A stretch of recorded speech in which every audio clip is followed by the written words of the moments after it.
They say the most dangerous person in any room is the one everyone has already underestimated. My mother-in-law did not walk into my hospital room with a gun. She walked in with something far more lethal: a smile, a leather portfolio, and a United States senator standing right behind her. 3 days after I had been driven off a highway outside Washington, D.C., and left to die in a drainage ditch with a fractured collarbone and a punctured lung. Eleanor Voss stood at the foot of my hospital bed in a pearl grey Chanel suit and told me that if I did not sign the documents in that portfolio and disappear from her son's life permanently, she would ensure I was charged with the attempted murder of my own husband. My husband, Congressman Elliot Voss, stood near the window with his arms crossed and his jaw set, not looking at me. And next to him, scrolling through his phone with the studied indifference of a man who has never once genuinely considered that consequences apply to him, was Senator Gerald Hartwell, Eleanor's oldest political ally, the man who chaired the Senate Judiciary Committee, and the man who had the institutional power to make federal charges appear and disappear like morning fog on the Potomac. What they did not know was that I had been recording everything since the moment Eleanor walked through the door. What they did not know was that the encrypted drive taped to the underside of my hospital mattress contained 4 years of their most carefully concealed secrets, fully authenticated, forensically documented, and already distributed to 11 secure servers across 7 jurisdictions. And what they absolutely did not know was that I had spent 11 years as a senior cybersecurity analyst for one of the most respected private intelligence firms in the country, and that I had been quietly, methodically, and with great patience building the architecture of their total destruction for the past 8 months. My name is Mara Voss. I am 36 years old. And this is the story of how I dismantled a political dynasty from a hospital bed in Georgetown. Before I explain what happened in that room, I need to go back to the beginning. Not to my wedding and not to the first charity gala where Eleanor looked at me the way a sommelier looks at a wine that has been opened too early. I need to go back to the night I discovered that the man I had married was not just dishonest and self-serving, which I had already suspected for some time. He was complicit in something that people go to federal prison for. It was a Tuesday in October, 14 months before the hospital. Elliot had been a first-term congressman for 2 years. I was working from our Georgetown townhouse, running a remote penetration testing contract for a defense contractor in Virginia. Elliot was supposedly attending a dinner with his chief of staff downtown. I was in my home office, 3 monitors running headphones around my neck, completely absorbed in a network vulnerability audit on a federal contractor's system. At 11:47 that night, an automated alert appeared on my secondary monitor. It was a file transfer notification flagged by the passive monitoring software I ran on our home network as a matter of professional habit. The transfer was large, 43 gigabytes, and it had been routed through our home router by mistake, a basic operational security error. The kind of error made by someone who was confident, well-resourced, and had never once genuinely considered that his wife might be the kind of person who treated her own home network like a professional security perimeter.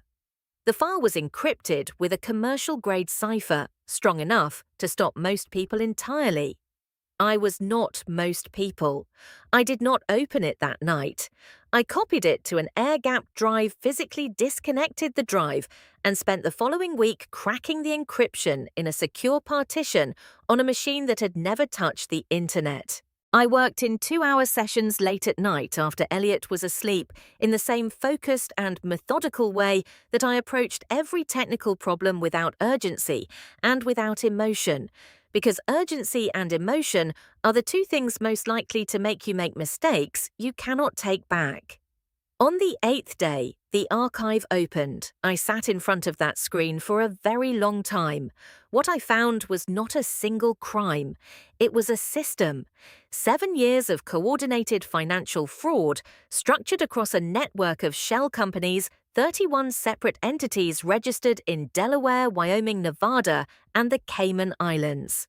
Federal contract money flowing in through legitimate channels, and exiting through a labyrinth of subsidiaries' management fees and consulting invoices addressed to companies that existed only on paper. The total amount I could trace in the first pass was somewhere north of $200 million, and the money was only the beginning. The archive also contained 4 years of internal communications emails, encrypted messages, meeting summaries between Elliot Eleanor Senator Hartwell and a constellation of associates that included 4 other sitting members of Congress. 2 federal judges currently serving on the D.C. Circuit Court, a senior official at the Department of Justice who had been promoted twice in the past 18 months, and a former deputy director of a federal regulatory agency who had left government service to join a private equity firm connected to the Voss Family Trust. I read those communications with the systematic attention of someone conducting a forensic audit. I cross-referenced names against public records. I built a relational map on a sheet of paper, old-fashioned, no digital trace tracking the network of obligations payments and mutual leverage that held the system together. By the time I was finished, the paper was covered in lines and nodes, and I had filled 3 pages of a legal pad with notes in a handwriting so small it would have required a magnifying glass to read. The system was elegant in the way that genuinely criminal enterprises often are. Every participant had both power over and vulnerability to every other participant. The financial flows were designed so that any single thread pulled in isolation would appear to lead nowhere.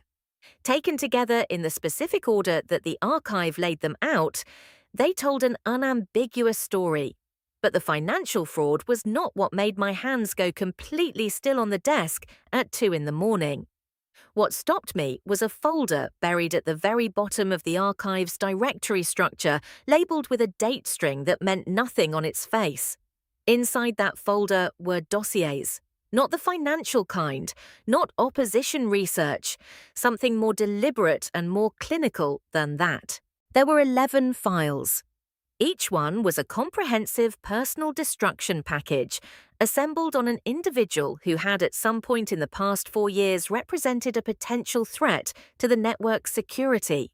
A journalist who had been investigating Hartwell's committee relationships, a former chief of staff who had resigned suddenly after what the public record described as a personal health crisis, a federal lobbyist who had handled several of the shell company registrations and who had subsequently and unexpectedly decided to move to Portugal, a mid-level DOJ analyst who had flagged an anomaly in a federal contract audit and then 3 weeks later requested a transfer to a field office in Montana. Each dossier contained surveillance photographs, financial records, personal correspondence obtained through means that I recognized immediately as illegal, and a final section labeled resolution status that used a specific coded language I did not fully understand on first reading. And then I opened the 12th file. It had my name on it. The dossier on me was 31 pages long. They had been building it for 22 months.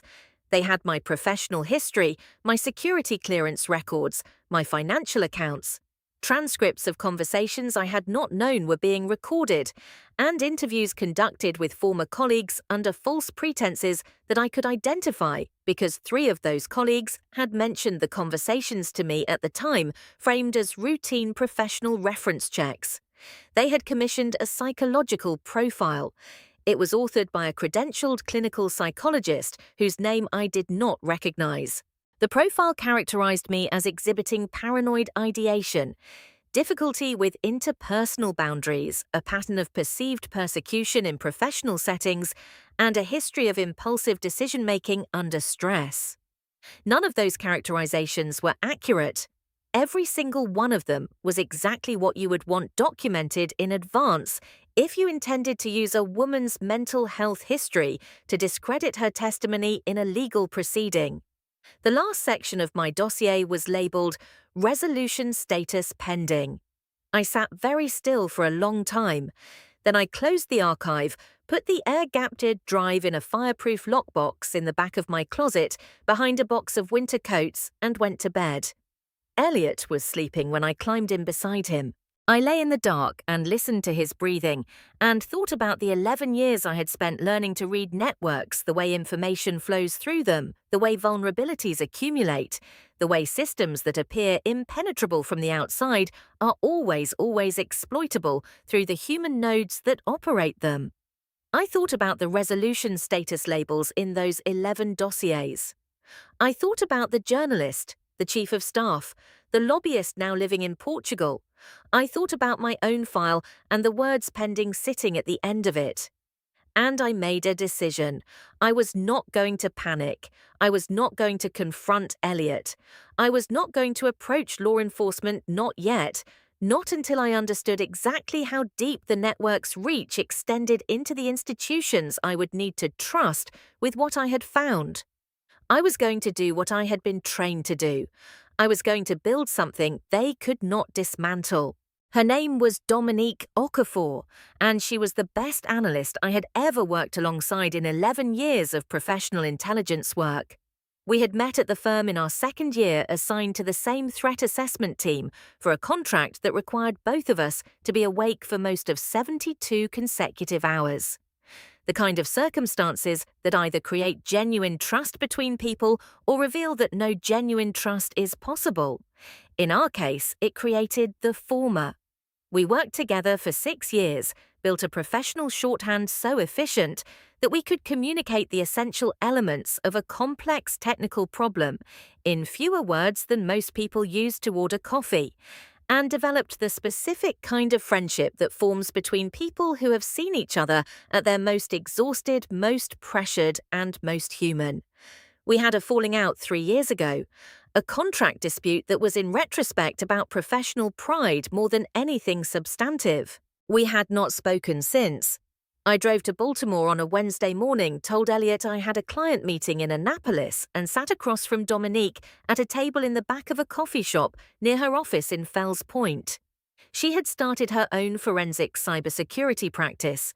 She had built it well from what I could see in the public record. She had not been expecting me. She looked at me across the table with the specific expression of someone recalibrating an existing model. I slid a sealed envelope across the table. Inside was a printed summary of what I had found. No drives, no originals, no traceable digital material, just a summary written by hand and transcribed on a printer I had purchased with cash from a store in Virginia. She read it without changing her expression. It took her 6 minutes. When she was done, she folded it in half, placed it back in the envelope and looked at me. "How long have you been sitting on this?" she said. 3 weeks. "And he has no idea you found it?" "None." She looked at the window for a moment. Outside, a delivery truck was backing into a loading bay, its reversing alarm beeping steadily. "The dossiers," she said, "the resolution status labels." "Yes." "You know what those mean. I have a strong working hypothesis," I said. "I need help confirming it." She looked back at me. "You came to me because you need someone who can build distribution architecture that cannot be seized or suppressed." "I came to you," I said, "because you are the only person I trust with my life, and at this point, that is exactly what I am trusting you with." Dominique was quiet for a long moment. The coffee shop noise moved around us, the hiss of an espresso machine, the low murmur of other conversations, the scrape of a chair on tile. "The falling out," she said. "I was wrong," I said. "I should have said so 3 years ago." She looked at me steadily. "You are asking me to take a significant personal risk," she said. "Based on what you have described, the people involved have both the motivation and the demonstrated capability to neutralize threats to their network. If they identify me, they will not identify you," I said. "Not if we operate correctly, and if they do, the entire architecture we build is designed so that their identifying you makes things significantly worse for them, not better." Dominique looked at the envelope in her hands. Then she looked at me. "Tell me everything," she said. We worked for 8 months in a silence so complete that I sometimes felt as though I were conducting the whole operation inside my own head. We established protocols on our first working day and never deviated from them. No communications on personal devices or any device connected to a network we did not fully control. No meetings at locations associated with either of our names, our vehicles, or our regular patterns of movement. We used air-gapped laptops purchased with cash in different states, communicated through an encrypted protocol Dominique had designed and audited herself, and stored nothing on cloud services of any kind. Our working files lived on physical drives that never touched the internet, kept in two separate locations that only each of us knew individually. We divided the work according to our respective strengths. Dominique handled the network architecture, the distributed storage infrastructure, the authentication protocols, the dead man's switch mechanisms, the automated release systems. She was faster and more precise than anyone I had worked with in the private sector, and she approached the technical challenge with the quiet pleasure of someone doing work they love in conditions that demand their full capability. I handled the content, the evidence curation, the verification, the chain of custody documentation, the forensic authentication of every file in the archive. I also handled the intelligence work, the parallel investigation into the network's human components, the financial analysis, the reconstruction of the operational timeline. It was during this parallel investigation that I found the contractor. Dominique had been running independent surveillance on Senator Hartwell's financial network, which overlapped extensively with the Voss family holdings. She flagged a recurring payment series from a political action committee connected to Hartwell's re-election fund to a private security firm based in Tysons Corner, Virginia. The firm had no public profile, no website, no registered employees, no verifiable client history beyond a generic registered agent filing in Virginia. The kind of corporate entity that exists specifically to receive money and perform services that neither party wants documented. I spent 2 weeks tracing its corporate structure. The registration led to a law firm that appeared 3 times in Elliott's archive. The law firm's client list was confidential, but its billing records obtained through a method I will not describe in detail showed that 90% of its revenue in the past 3 years had come from 2 sources, both of which traced back to the same network. The contractor had received $412,000 over 18 months. Finding what the money was for took us another 3 weeks.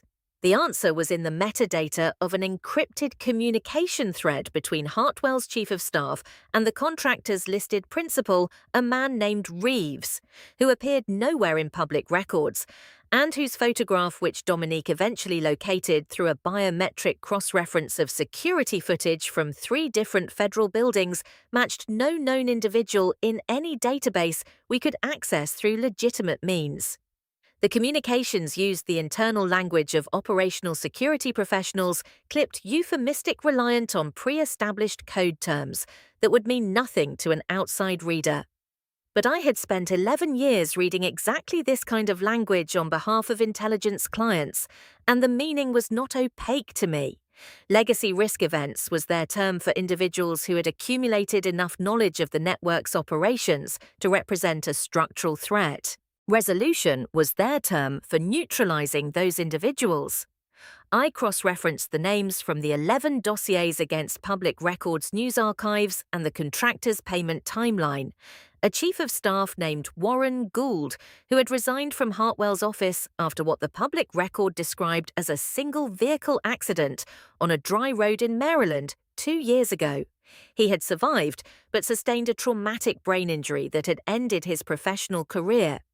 The accident report noted that the road surface was dry, the visibility was clear, and no mechanical fault was identified in the vehicle. The case had been closed as an unexplained incident. A federal lobbyist named Daniel Cho, who had drowned in the swimming pool of his home in McLean, Virginia, at 53 years old. He had no history of cardiac disease, no alcohol in his system, and had swum competitively in college. The medical examiner had listed the cause of death as accidental drowning.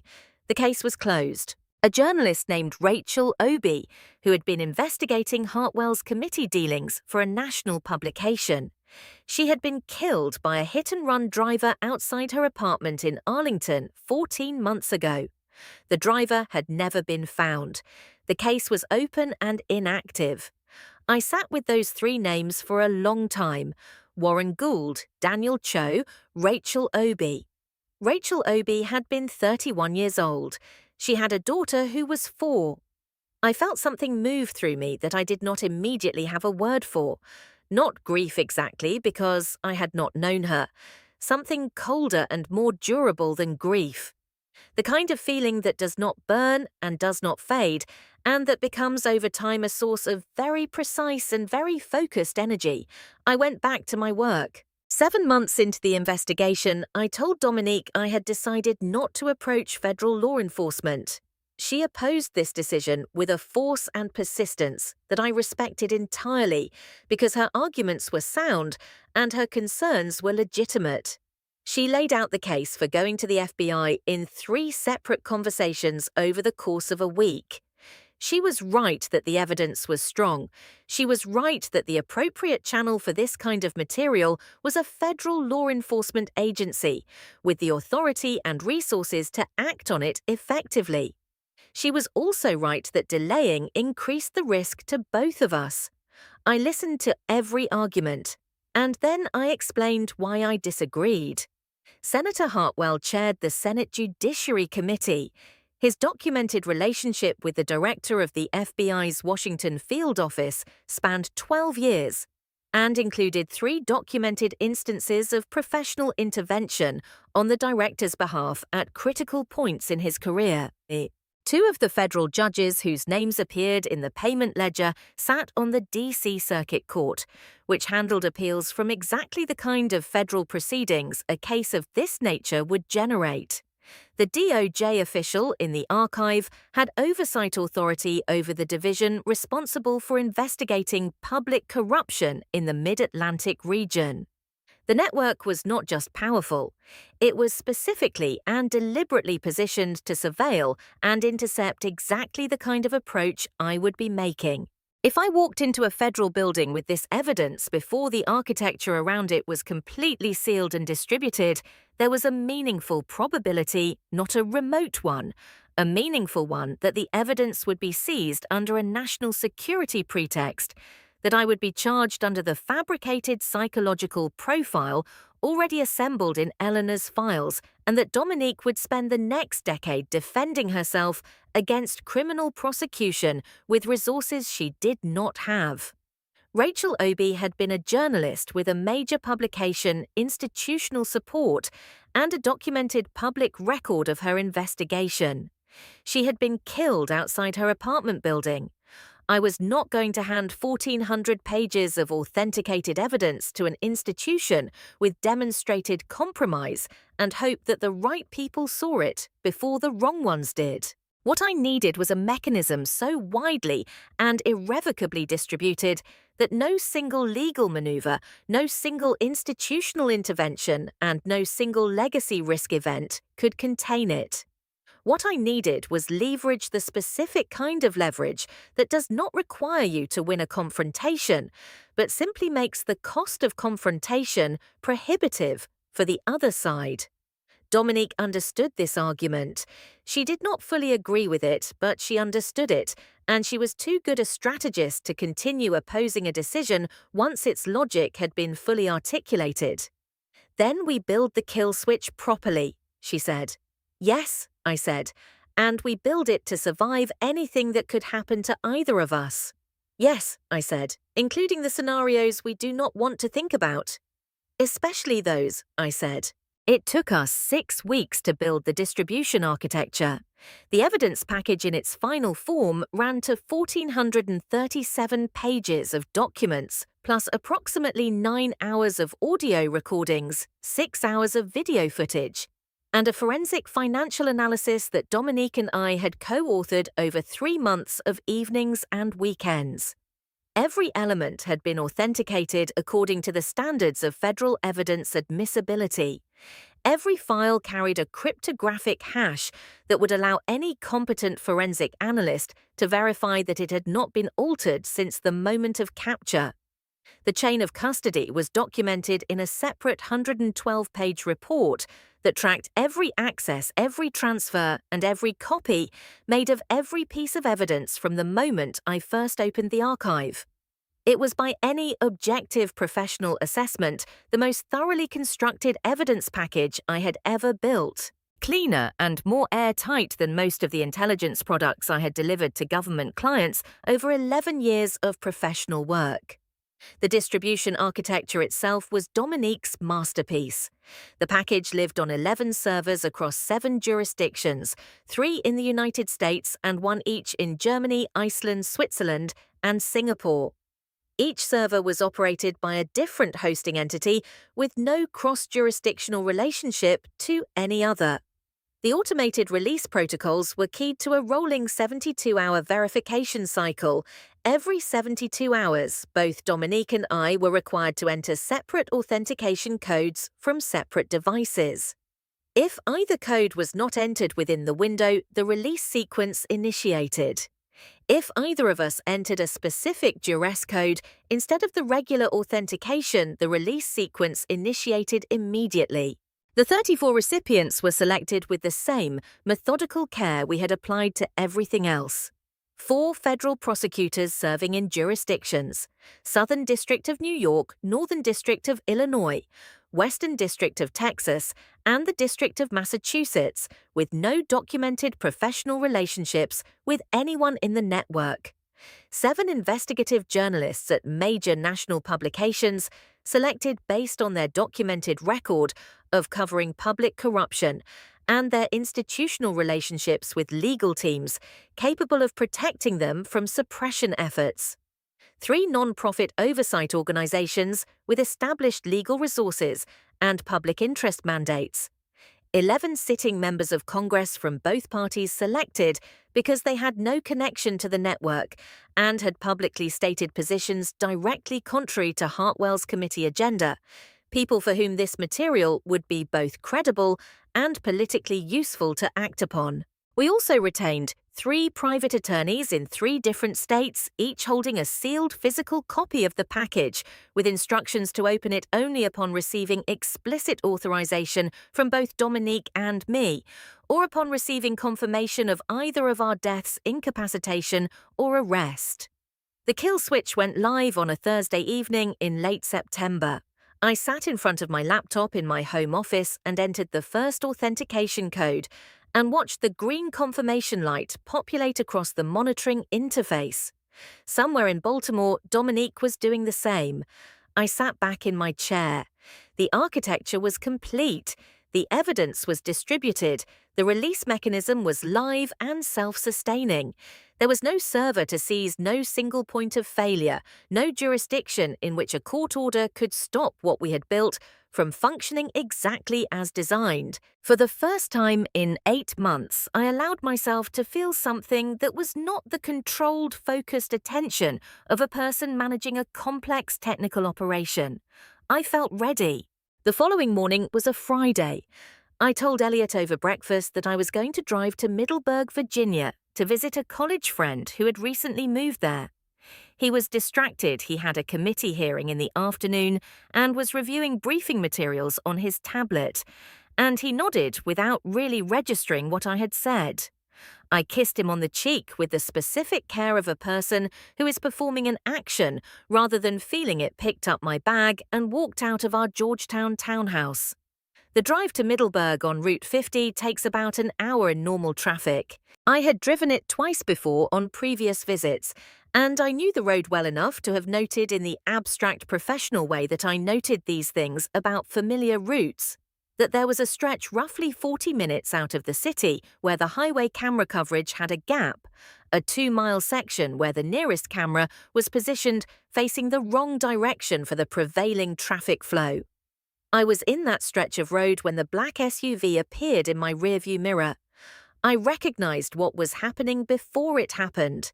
The vehicle had been behind me since the on-ramp, maintaining a consistent distance that was too precise to be coincidental, not tailgating, not hanging back, but tracking. When the gap in the camera coverage began, the distance closed. I had approximately 4 seconds between the moment I understood what was happening and the moment of impact. I did not scream. I did not freeze. I had 4 seconds and I used them to do two things. I dropped my speed as sharply as I could to reduce the differential velocity, and I gripped the steering wheel at the 10 and 2 position that my defensive driving instructor had drilled into me during a firm-mandated course 9 years ago. The impact was still catastrophic. The SUV struck the rear left quarter panel of my car at what I later estimated was approximately 45 miles per hour of differential speed. The physics of the collision were immediate and absolute. My car left the road, travelled through a guardrail section, and came to rest in the drainage ditch below the highway shoulder after rolling 1.5 times. I remember very little after the initial impact. Fragments of sensation, the sound of breaking glass, the smell of deployed airbags, and something metallic that I later understood was blood. A long period of dark and quiet that I cannot account for precisely. Voices at some point calm professional, the specific cadence of emergency responders and lights that were very bright. I woke up in a private room at George Washington University Hospital, left collarbone fractured in 2 places, punctured lung that had been surgically drained during my first night. Moderate to severe concussion, lacerations on my left forearm and right shoulder from the window glass. A bone bruise on my right hip that the orthopedic resident described as impressive, in a tone that suggested this was not a compliment. A sympathetic nurse named Adrienne helped me access the police report on the second day. It described the incident as a hit and run by an unidentified black SUV. Witnesses at the scene had reported the vehicle leaving at high speed. No license plates had been captured. The highway camera at the relevant stretch of road had been non-operational since the previous Wednesday due to a scheduled maintenance cycle. I read the report twice. Then I asked Adrienne to bring me more water, and I lay back against the pillow and ran the probability assessment in my head with the automatic, unsentimental precision of a person whose professional training runs deeper than conscious thought. The camera outage beginning Wednesday. The specific route I had mentioned to Elliot at breakfast. The absence of plate identification. The precision of the tracking behavior I had observed in the 4 seconds before impact. The probability that this was a coincidental accident was by any reasonable actuarial standard negligible.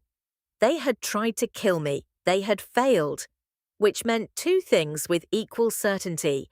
They would try again, and they would try soon before I had the opportunity to do anything with whatever I might know. Patrick arrived the following morning. He was a former colleague of Dominique's from a network security firm in Bethesda. Quiet, methodical, the kind of person who could enter a hospital room wearing scrubs and carrying a clipboard and be completely invisible to the staff because he moved and behaved exactly like someone who belonged there. He spent 4 minutes in my room. He helped me adjust my mattress to access the small gap in the frame on the left side. He left a sealed package that contained an encrypted recorder the size of a USB drive, a charging cable compatible with the hospital room's outlets, and a handwritten note from Dominique in the compressed notation we used for secure communications. The note said architecture confirmed live, all nodes verified, package authenticated and distributed, 34 recipients standing by, duration window active, counter running. You have everything you need. I am 40 minutes away. Use Patrick. I read the note twice. Then I ate it. I taped the recorder to the underside of the mattress frame with the medical tape from the supply kit in my bedside table. I connected the charging cable in a way that was invisible from the door. I tested the recording indicator, a single green LED, visible only from directly above the mattress, and confirmed it was functioning. Then I lay back and waited. On the morning of the 3rd day, the door of my hospital room opened at 9:17. Eleanor Voss walked in wearing a pearl grey Chanel suit that I had seen before at a state dinner in the spring. Her posture was the posture of a woman who has never in her adult life entered a room she did not own. Her hair was perfect in the way that Eleanor's hair was always perfect, not because she was vain, but because the appearance of control was itself a form of power, and she had never for a single day stopped exercising it. Behind her, Senator Gerald Hartwell in a dark charcoal suit, his American flag pin on his left lapel, his face carrying the specific arrangement of features that meant he was in a room he considered beneath his attention but necessary to manage. Elliot was last wearing a blue shirt with his collar open, his jaw tight, his eyes going immediately to the window when they came through the door. He did not look at me. There was also a man I recognized as the Voss family's primary corporate attorney, a silver-haired man named Whitfield, who had been present at every significant legal proceeding involving the family since before Elliot was elected, and two individuals I did not recognize, but whose positioning near the door and the quality of their stillness told me they were professional security. Eleanor sat down in the chair beside my bed without being invited. "Mara," she said. Her voice carried the warmth of a woman performing warmth for an audience. "You look better than I expected." I checked the recording indicator from the corner of my eye. Green. "Eleanor," I said. She placed the leather portfolio on the edge of my bed with the deliberate placement of a chess player advancing a major piece. "I am going to be direct with you," she said, "because I have always believed that the women in this family deserve directness." In 6 years of marriage into the Voss family, I had been made to feel like a member of this family approximately never. I did not say this. "Elliot needs to move forward." Eleanor continued, folding her hands in her lap with the precision of someone who has rehearsed this specific gesture. "His re-election is in 11 months. His legislative agenda is at a pivotal moment. The situation has become untenable, and a clean resolution is in everyone's interest." She paused to let everyone's do its work. "There is a woman. I expect you may already be aware. She comes from a family with the kind of background that supports the demands of his position. A clean divorce handled correctly positions everyone well." I looked at the portfolio. I looked at Hartwell, who was maintaining his studied relationship with the middle distance. I looked at Elliot's back. "How much?" I said. Eleanor's expression registered something not surprise precisely, but the slight recalibration of someone whose prediction has been confirmed slightly faster than expected. 15 million, she said. Wired to an account of your choosing within 48 hours. A comprehensive confidentiality agreement. Clean, uncontested divorce with no public statements from either party. Relocation outside the continental United States, we have an arrangement with a property management firm in Portugal that can facilitate housing. She opened the portfolio and aligned the documents with a small, precise motion. Elliot retains the Georgetown property and all jointly held assets. Your personal professional accounts are untouched. She paused. Gerald has ensured that the investigation into the accident will conclude as an unsolved hit and run, she said. That file will be closed by end of week. The room was quiet for a moment. Senator Hartwell finally turned from the window. He had the gravity of a man who had made a career of entering rooms at the precise moment when his presence would have maximum effect. He looked at me with the expression of someone who genuinely believes that his attention is a gift. "There is a version of this where you walk away whole, Mara," he said. His voice was the resonant baritone of 40 years of Senate floors and televised hearings. "A comfortable life, financial security, complete freedom from an arrangement that clearly has not served you." He paused. "And there is a version that becomes considerably more complicated for everyone in this room." The emphasis on everyone was a threat of the most sophisticated kind, one that offered the listener the option of interpreting it as a concern rather than a menace. I looked at the documents. I reached out and picked up the portfolio. I spent 2 full minutes reading the contents carefully. The divorce agreement was thorough and precisely constructed the product of expensive legal expertise applied to the specific goal of making the terms appear generous while eliminating every possible avenue for future recourse. The confidentiality agreement was 63 pages long and defined disclosure so broadly that I would have been contractually prohibited from describing my own marriage to a therapist. The relocation provisions included a clause that tied the wire transfer to confirmed departure from U.S. territory within 30 days. There was also a document I had not expected, a single page formatted as a personal letter, unsigned, which stated in plain language that in consideration of the settlement, all matters relating to the incident of September the 28th would be considered permanently resolved with no further investigation by any party. A written acknowledgement that they had tried to kill me structured as a release of liability and buried at the back of a 63-page confidentiality agreement. It was audacious. It was also in its way exactly the kind of arrogance that had made this entire network vulnerable to someone willing to look carefully enough. I closed the portfolio. I need 24 hours, I said.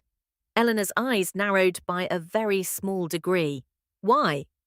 Because I am in a hospital bed with a punctured lung and a fractured collarbone, I said, and I want 1 day to consider a $15 million offer before I sign documents that permanently waive my legal rights. I paused. That seems reasonable. Eleanor studied me with the careful attention she applied to everything she considered a potential problem. I held her gaze without difficulty.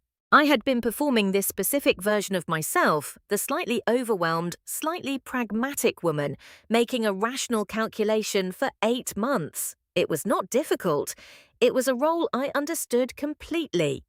24 hours, she said finally. Elliot will be here at 9 tomorrow morning. Have an answer. She stood. She collected the portfolio from the bed. She looked at me one last time with an expression that I had seen her use on junior staff at campaign events. Not contempt exactly, but the efficient dismissal of something that has been categorized and therefore no longer requires full attention. Then she walked out. Hartwell followed. Whitfield followed. The 2 security personnel were last. The door clicked shut.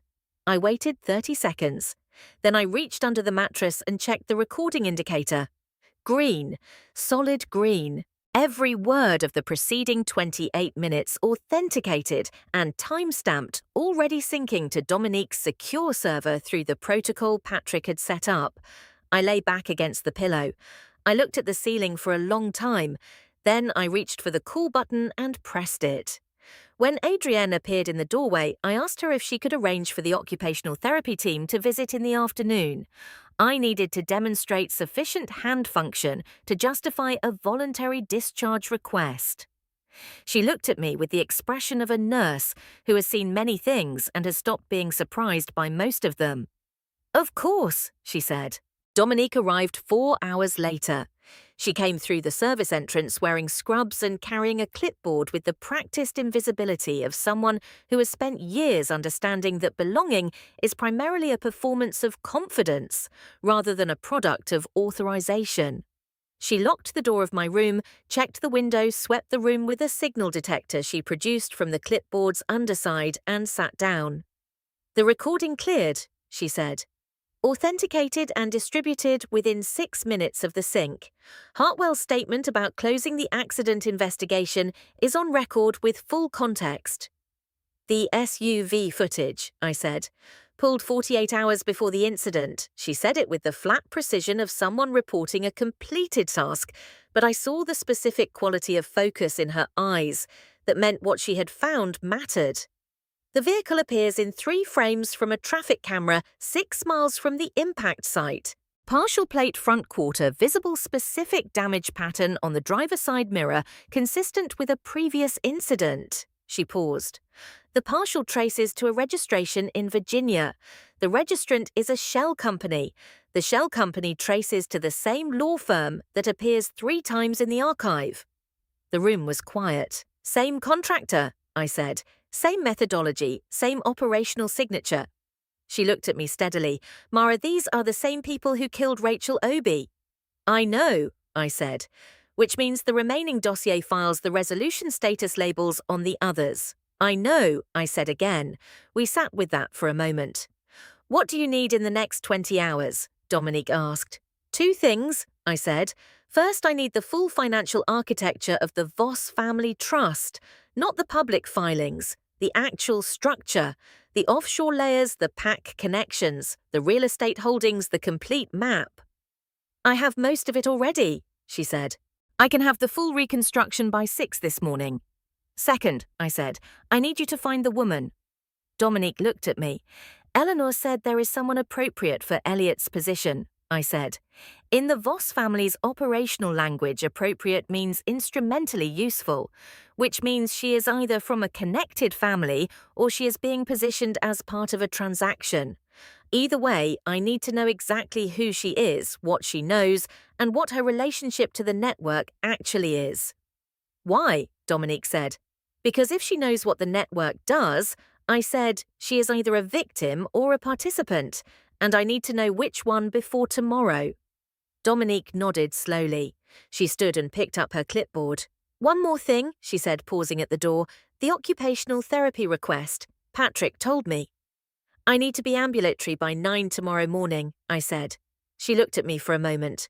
Then she looked at my left arm in its sling and at the monitoring equipment beside the bed and at the IV line in the back of my right hand. You fractured your collarbone 4 days ago, she said. I know, and you have a chest drain that was removed yesterday. I know. She was quiet for a moment. You are going to walk out of this hospital tomorrow morning regardless of what your body says about it, she said. It was not a question. The 72-hour window resets at 11:43 every morning, I said. If I am not in a position to maintain the kill switch by tomorrow, the package releases without the cooperation agreements in place.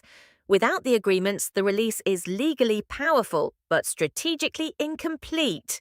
I need Eleanor and Hartwell to understand their position before it releases, not after. Because after they have nothing left to lose, Dominique said. And people with nothing left to lose are the most dangerous, I said. Dominique looked at me for a long moment. Then she adjusted her clipboard under her arm. I will have the financial architecture and the identification on the woman by 6, she said. Sleep if you can. She walked out. I lay back against the pillow and I did something I had not done in 8 months. I allowed myself to feel fully and without suppression exactly how tired I was.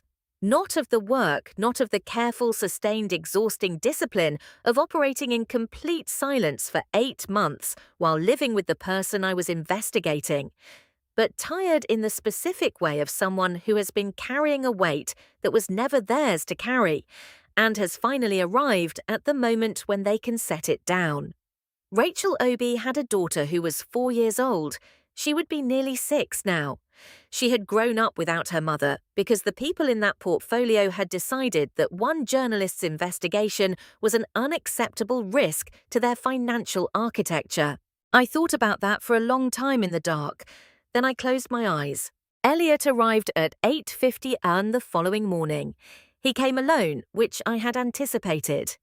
Eleanor's absence was a tactical choice. Her presence in a one-on-one conversation with me would undermine the performance Elliot had been sent to deliver, which required him to appear as a man acting on his own conscience rather than his mother's instructions.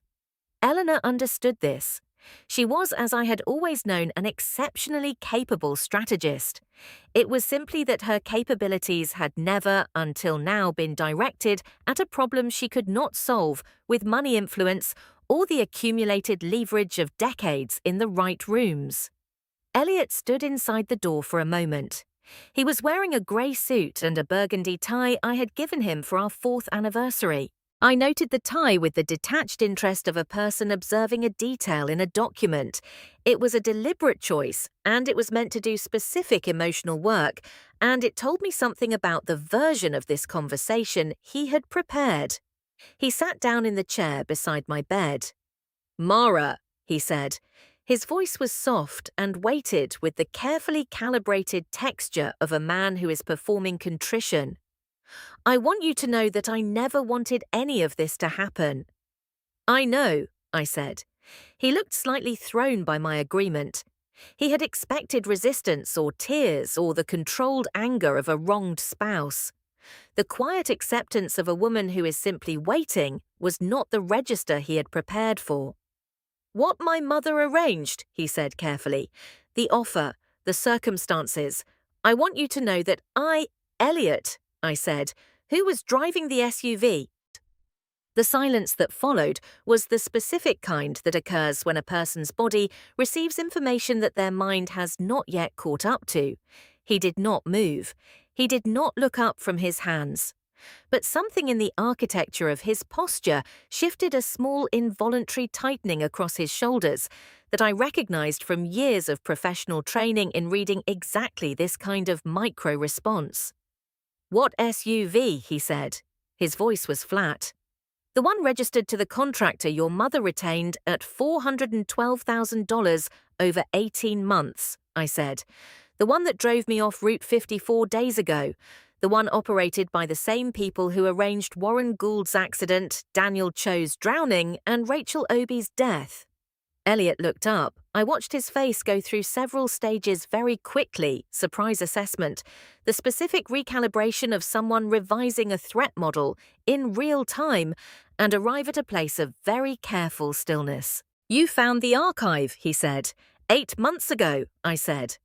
The stillness held for a moment, then something gave way in it, not dramatically, not with any of the visible signs of emotional collapse, but in the specific way that structures give way when a load-bearing element is removed. He looked suddenly like a man who has been very tired for a very long time and has just been told he can stop. "Then you know," he said quietly, "that there is material in those files that would destroy everything I said. Yes, I know exactly what it would do to you, to your mother, to Hartwell, and to everyone else named in the payment ledger." I paused. "I have known for 8 months. And in the next few minutes, I am going to tell you exactly what is going to happen." He waited. "You are going to call your mother," I said. "You are going to tell her I have accepted the terms. You are going to tell her I want the wire transfer initiated by noon and the documents ready for signature at 2 this afternoon." I paused. She will believe this because she has spent 6 years constructing a model of who I am that is designed to make me predictable. The model says I am pragmatic under pressure, manageable, unlikely to have done anything in the past 8 months that she is not already aware of. I looked at him steadily. She trusts her own model. That is her structural weakness. Elliot looked at me.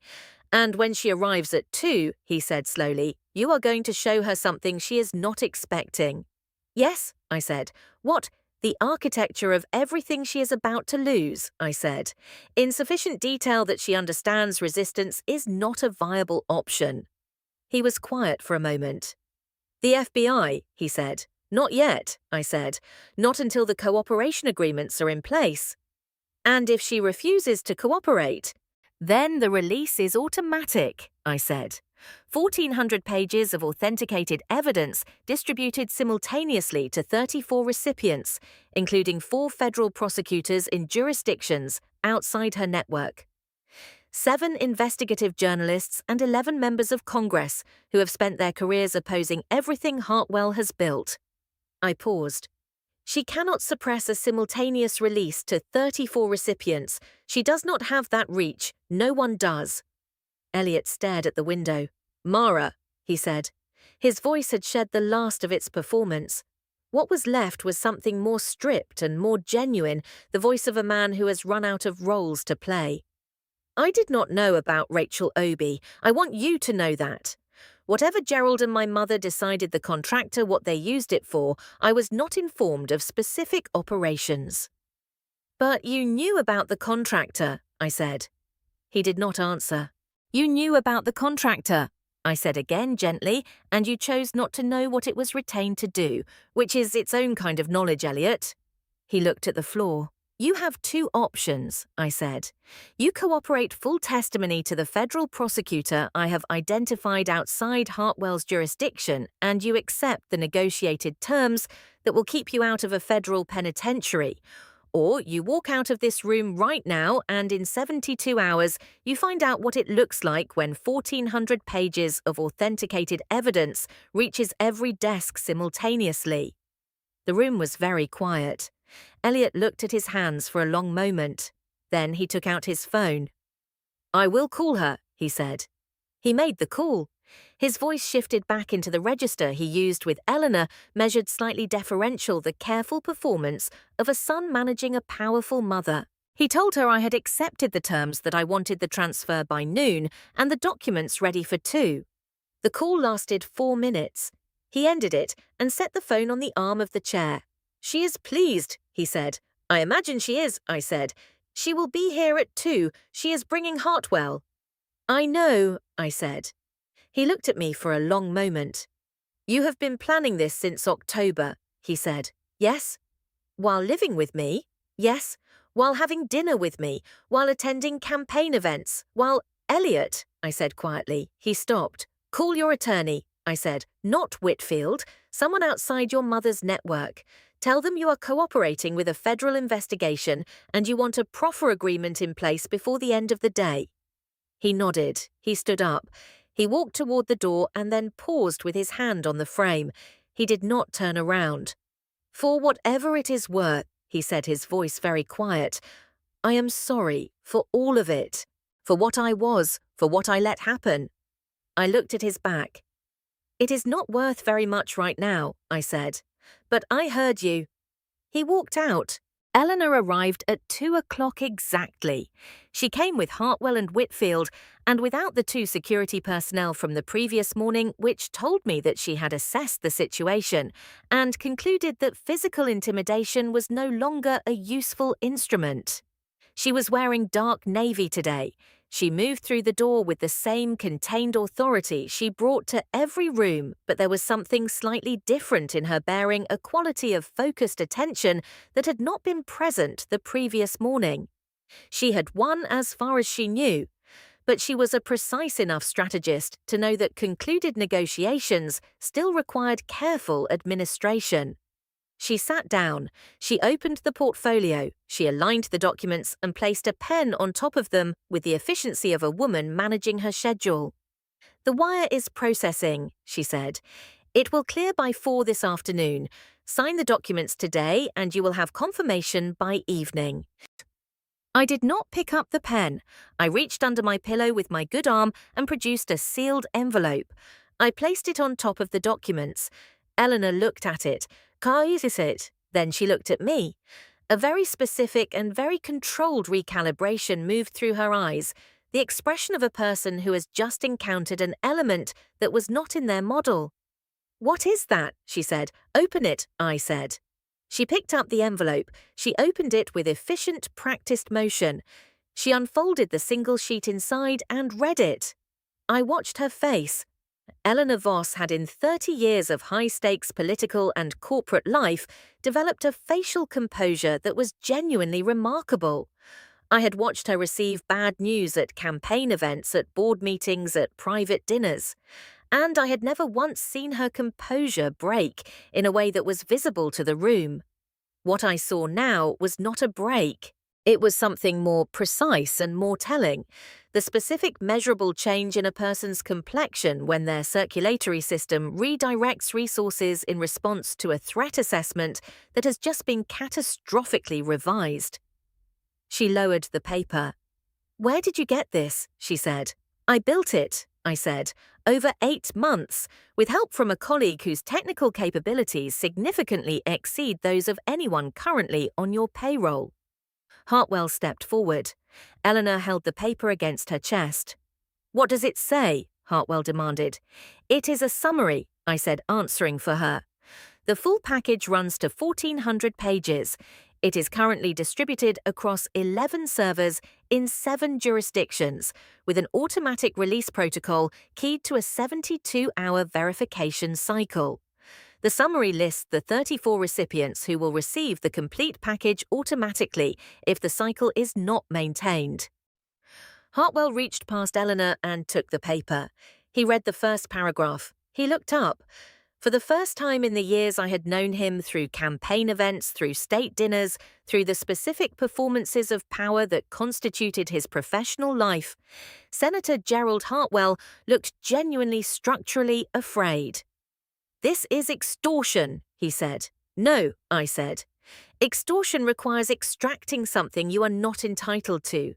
What I am describing is a dead man's switch keyed to my continued well-being. It releases automatically regardless of whether I request it.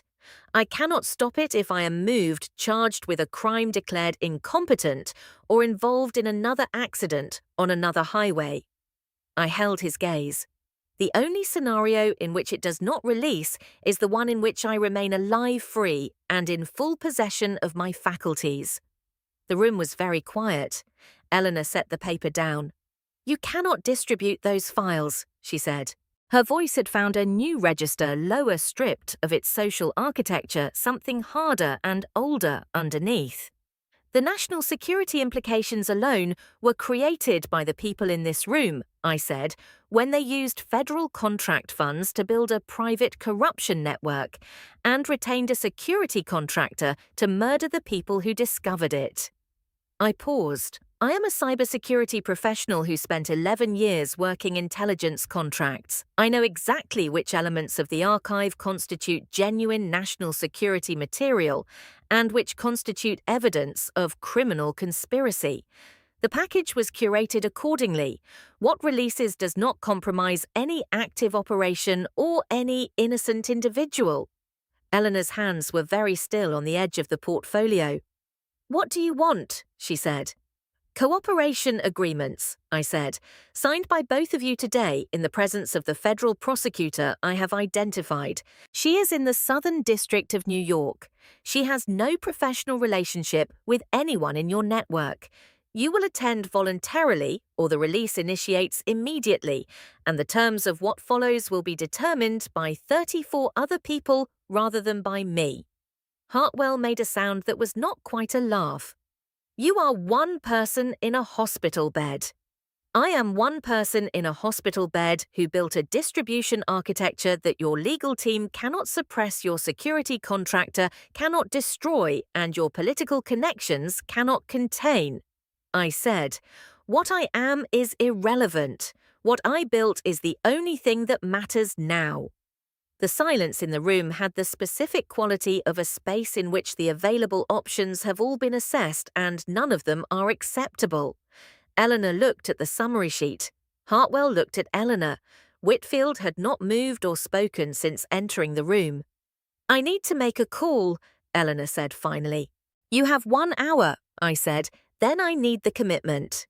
Eleanor picked up the summary sheet and folded it into her portfolio. She stood. She looked at me for a long moment. And something happened in that look that I had not anticipated. For just a fraction of a second, so brief that I might have imagined it, except that I was trained to read exactly these moments, the composure shifted. Not into defeat, not into remorse, into something more precise and more unexpected. Recognition. The recognition of one strategist for another. The specific, reluctant acknowledgement that the person across the table has outplayed you, not through luck, not through resources, but through the same qualities you have spent your own life cultivating: patience, discipline, the willingness to operate in silence for months while the position consolidates. Then it was gone, replaced by the composed, controlled mask. She picked up her portfolio and walked out of the room. Hartwell followed. Whitfield followed. The door clicked shut. I waited 30 seconds. I checked the recording indicator. Green. I closed my eyes and let out a long, slow breath. In 59 minutes, Eleanor Voss would return with an answer. And in the room she was walking back to her son was on the phone with a private attorney, preparing to give his cooperation to a federal prosecutor who had no connection to any jurisdiction Eleanor controlled. The architecture was in place. All that remained was for the structure to hold. Eleanor returned in 53 minutes. She came back without Hartwell and without Whitfield. She came back alone, which told me more about the state of her position than anything she was likely to say out loud. A woman who returns to a negotiation alone has either decided to surrender or decided to attempt something that requires privacy. I had constructed the architecture carefully enough that surrender was the only rational option, but I had also known Eleanor Voss for 6 years, and I understood that rational and Eleanor occupied the same space only when she had exhausted every other alternative. She sat down in the chair. She placed the portfolio on the bed, but she did not open it. She looked at me for a long moment with the specific quality of attention she had always reserved for problems that required her full capability. I had seen her use that look on political opponents, on board members, on the kind of crises that lesser people outsource to crisis management firms. She had never used it on me before. The experience was in its way clarifying. "I want to understand the scope," she said. Her voice was stripped of its social register entirely. This was the voice she used when the performance was over and only the work remained. The distribution, the authentication, the release protocols. "I want to understand exactly what you built." "Why?" I said. "Because I need to know whether I am looking at something real or something constructed to appear real under pressure," she said. "I have been in rooms with people making this kind of claim before. Most of them were bluffing." "I know," I said. "You're in those rooms because of the contractor." She did not respond to that. "I will tell you what I built," I said, "because the understanding of it is itself useful to you.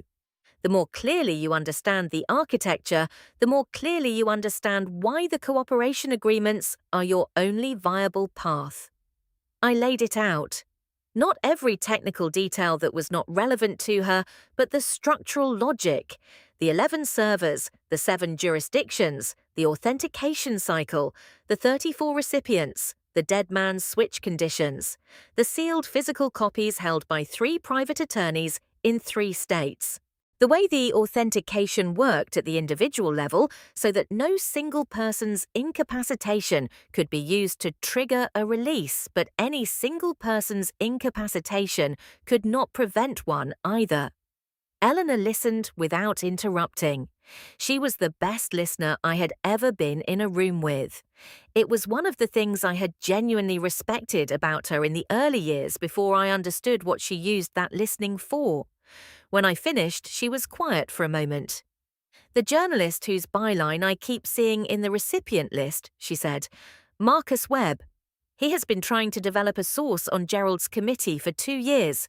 We have managed that situation carefully." "I know you have," I said, "which is why I did not route the package only through him. Marcus Webb receives the same 1,400 pages simultaneously with 33 other people. You cannot manage a simultaneous release to 34 recipients. The institutional resources required do not exist." "No," she said. She said it the way a person confirms an arithmetic result they already knew was coming. "They do not." The room was quiet. "Gerald will not sign a cooperation agreement," she said. "I want to be direct with you about that. He has spent 40 years building a specific relationship with the institutions that would be investigating him. He believes, and he may be correct, that his leverage within those institutions is sufficient to survive even a well-documented exposure. His leverage within those institutions is partly documented in the archive," I said, "specifically in the payment ledger and in the communication logs between his chief of staff and the DOJ official. When those documents reach the 4 federal prosecutors in jurisdictions outside his network, his institutional leverage becomes a liability rather than a protection. It becomes evidence of the conspiracy's reach." Eleanor looked at me. "You anticipated that he would refuse," she said. "Yes. And you constructed the release so that his refusal accelerates rather than prevents the investigation." "Yes," I said. "A voluntary cooperation agreement gives him some control over the narrative and the timing. A simultaneous release to 34 recipients gives him none. The prosecutors who receive it will not be making charging decisions in consultation with Gerald Hartwell. They will be making them in consultation with each other and with the oversight organizations, and with the journalists who will have published the first stories within 48 hours of receipt. Eleanor was very still. "Gerald does not understand what you have built," she said. It was not an accusation. It was an observation delivered with the precision of someone updating a model. "No," I said. "He understands power as it has existed in the rooms he has occupied for 40 years. He does not fully understand that the architecture of those rooms has changed." "And you do?" "It is what I do for a living," I said. "I assess how information moves through networks and where networks are vulnerable. The Voss-Hartwell network is vulnerable at every node because it was built for a world where controlling institutional access meant controlling information flow. That model has a significant exploitable flaw." I paused. "It assumes that the person holding the information needs institutional access to release it." Eleanor looked at the portfolio on the bed. "What are your terms?" and she said, "Specifically, not the cooperation agreement framework, the actual terms. What do you want from me personally?" I had anticipated this question. Eleanor had spent her career distinguishing between the stated terms of a negotiation and the underlying interests of the parties. She was asking me what I actually needed because she had already assessed that the stated terms were not the complete picture. She was right. "3 things," I said. "First, a full cooperation agreement with the SDNY prosecutor I have identified. Complete testimony documented with proffer protections negotiated in advance. You will be represented by counsel of your choosing, but the counsel cannot be Whitfield or anyone from his firm." "Understood," she said. "Second." "The contractor," I said, "Reeves and his organization. I want a complete accounting of every operation they conducted on your behalf or on Hartwell's behalf. Every legacy risk event documented with whatever evidence you have. I want the people who drove that SUV identified by name." Eleanor's expression did not change. "And the 3 deaths," I said. "Warren Gould survived. Daniel Cho and Rachel Obi did not. I want full documentation of who authorized those operations, who was operationally involved, and I want that documentation delivered to the SDNY prosecutor with the same authentication standards I applied to the archive." The room was very quiet for a moment. "Daniel Cho was Gerald's decision," Eleanor said. "I know," I said. "Rachel Obi was also Gerald's decision. I was not consulted." "I believe you," I said. "The archive supports that. The communication logs show the authorization coming from Hartwell's chief of staff, not from your household." I paused. "But you knew afterward, and you retained the contractor after you knew." Eleanor looked at the window. "Yes," she said. It was a very small word delivered with the specific weight of a person who has carried something for a long time and has finally set it down in the presence of someone they can no longer deceive. "And the third thing," she said. "What is the third thing?" "Elliot cooperates fully," I said. "Not a managed cooperation designed to limit his exposure at the cost of the investigation's completeness. A full and truthful accounting. You do not coach him. You do not manage his testimony. You do not retain counsel for him whose primary objective is protecting the family rather than his individual interests." Eleanor looked at me. "That is a very specific ask," she said. "I know your son," I said, "and I know how your family operates. A coached Elliot in a cooperation agreement is worth very little to a federal investigation. An uncoached Elliot who is genuinely frightened and genuinely honest is worth considerably more for the investigation and ultimately for him. You are asking me to let him face the full consequences of what he knew," she said. "I am asking you to let him make his own choices for perhaps the first time in his adult life," I said. "The full consequences, if the cooperation is genuine, will be managed through the proffer agreement. He will not go to prison if he cooperates fully, but I need the cooperation to be genuine." Eleanor was silent for a long time. Outside the hospital window, the late afternoon light was moving across the buildings.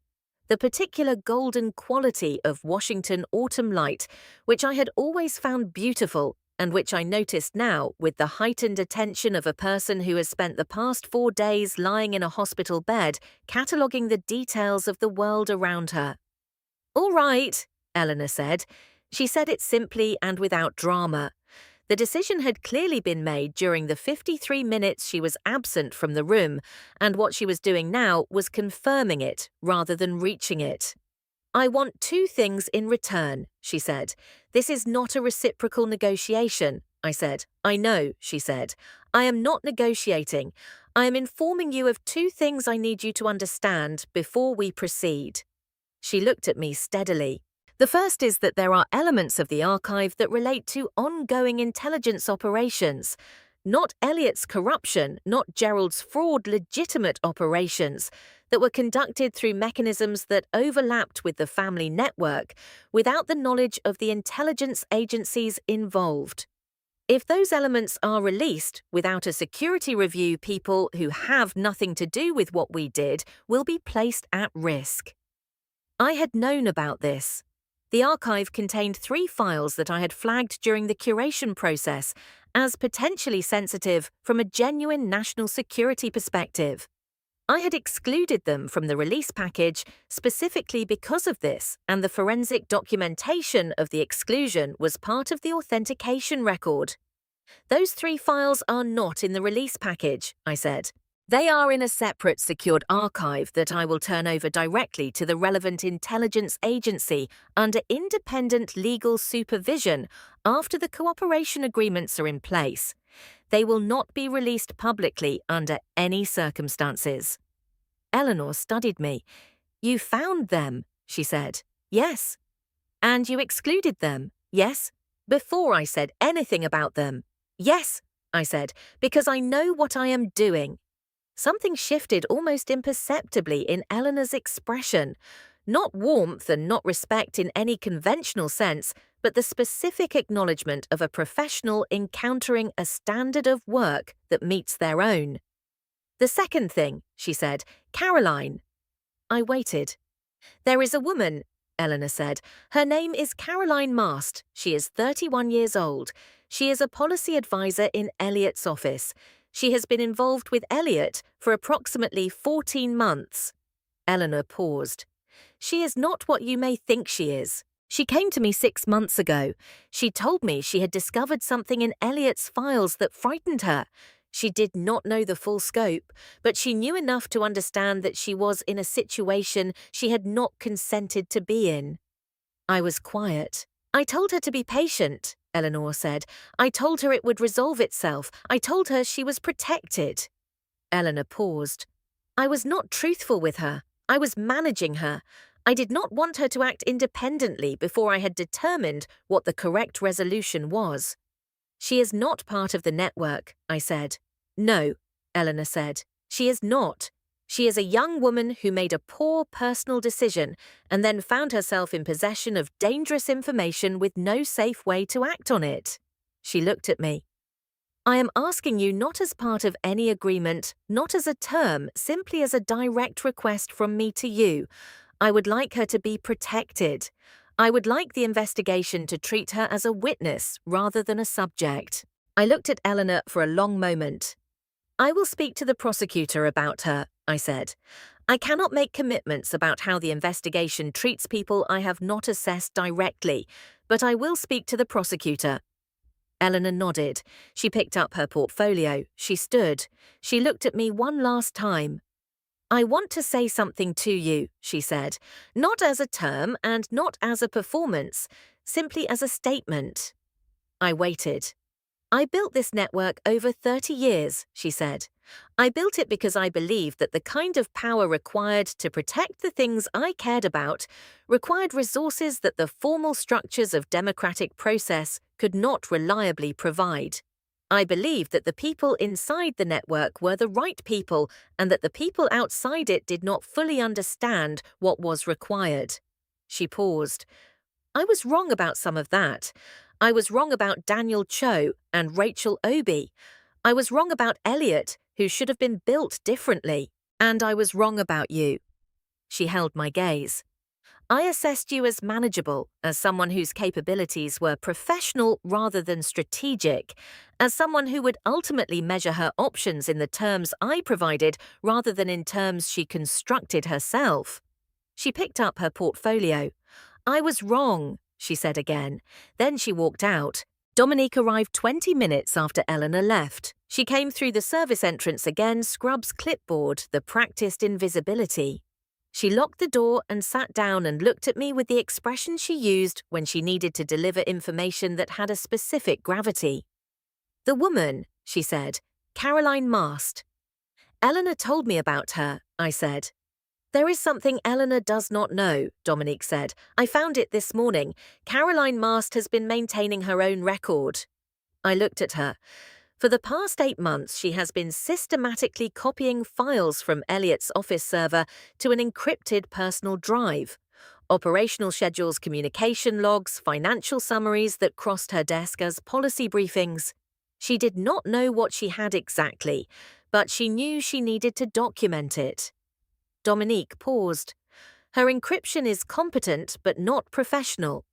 If the contractor had run a forensic sweep of her devices, they would have found it.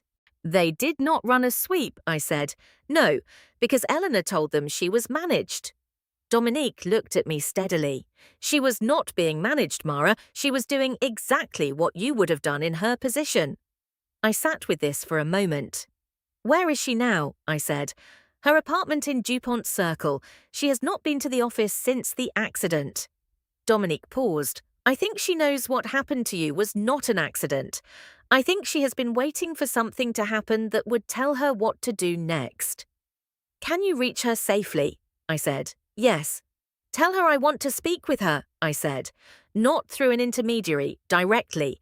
And tell her that her documentation is valuable and that she should not touch the drive or move it until we have spoken. Dominique nodded. She stood and adjusted her clipboard. One more thing, she said. Hartwell. He refused the agreement, I said. I know. He also did something else in the past 3 hours. She reached into the clipboard's underside and produced a printed page. She placed it on the bed. He called Reeves. I looked at the page. It was a communication intercept. Dominique had been monitoring the contractor's known communication protocols since we identified the organization 4 months ago. The conversation was brief. Hartwell had used a specific coded phrase that appeared in the operational logs. The phrase translated in the context of the contractor's documented language system to an authorization to accelerate the resolution of a pending legacy risk event. He knows the agreement is on the table, I said. Yes, Dominique said. And he has decided that eliminating the risk is preferable to cooperating with an investigation. The kill switch, I said. Your incapacitation initiates release, Dominique confirmed. He knows that, which means this is not a rational decision. It is a desperate one. He believes that a dead Mara Voss framed correctly can be managed. He does not believe a living Mara Voss can be managed. He is right about the second part, I said. He is wrong about the first, Dominique said, because the release that follows your incapacitation includes the communication intercept I am holding in my hand, which was logged 47 minutes after he walked out of this hospital room, which means the timing alone establishes the connection. I looked at the intercept. He just handed me the charging document for his own attempted murder prosecution, I said. Yes, Dominique said. He did. I picked up my phone from the nightstand. I dialed the number for the SDNY prosecutor, a woman named Adriana Felscher, whom I had identified 8 months ago as the most appropriate recipient for this case, and had been preparing a briefing package for since June. She answered on the second ring. Ms. Felscher, I said. My name is Mara Voss. I am a cybersecurity analyst, currently a patient at George Washington University Hospital in Washington. I have been building an evidence package for the past 8 months concerning a federal corruption network involving a sitting United States congressman, a sitting United States senator, and multiple associated principals. The package is complete authenticated and currently distributed across 11 servers pending your receipt. I have a cooperation agreement from one of the primary subjects. I have a communication intercept from the past 47 minutes, showing a second primary subject authorizing what I believe is an attempt on my life. I paused. I would like to brief you in person. I need federal protective custody arranged within the next 6 hours. There was a brief silence on the line. Miss Voss, Adriana Felcher said, I am going to need you to stay exactly where you are and not open your door for anyone who has not been cleared through my office. Can you do that? Yes, I said. I am arranging transport now, she said. I will have someone with you within 90 minutes. She ended the call. I set the phone down. I looked at Dominique. Go home, I said. Normal route. Check for surveillance. If you see anything, go to the Baltimore address, not your office. Enter the authentication code within the next 4 hours. I will be fine, she said. Go home anyway, I said. The work is done. I need you not to do anything unnecessary in the next 12 hours. She looked at me for a moment. Then she did something she had not done since I had walked into the coffee shop in Fells Point 8 months ago. She reached out and put her hand briefly on my shoulder, my good shoulder, the right one, with the practiced care of someone who knows which parts of a person are currently damaged. You built something extraordinary, she said. We built it, I said. She nodded once.